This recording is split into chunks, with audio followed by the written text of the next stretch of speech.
Chỗ là đuôi cho bạn.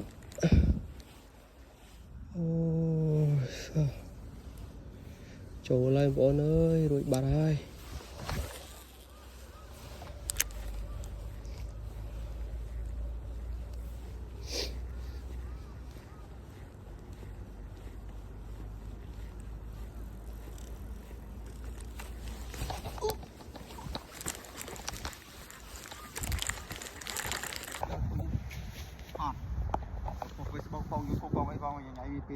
Vì nè smart ôn mà vỏ tray ôn này rồiយើងចាប់ដើមមកប្រឡងនៅកៅត្រីមើលបានអត់កៅផងបបកផងនេះលេងឈុតធំបងប្អូនមើលចាំទស្សនាមួយខ្ញុំថាយើងកៅត្រីបបកត្រីបានអត់ខែក្តៅជាខាំខែក្តៅជាខាំមែនបងបបកខាំនេះក្តៅទេអីតែមើលសិនជាក់ដឹងអត់ខាំទេបាទចូលយើងទស្សនាវីដេអូរបស់គ្នា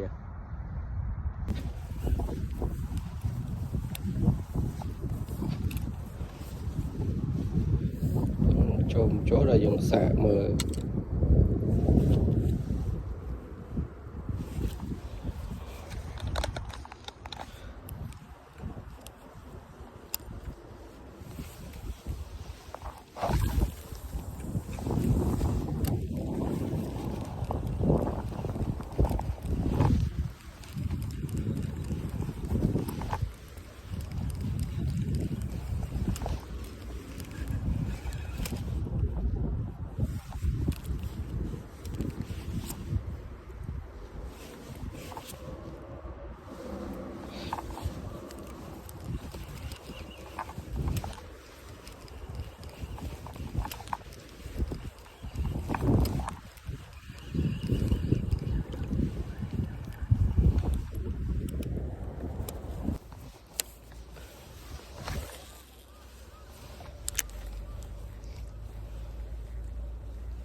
ចូល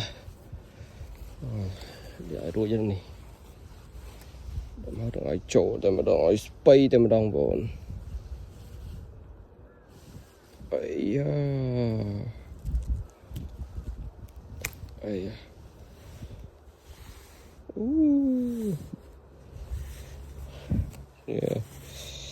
chia rồi tụi bị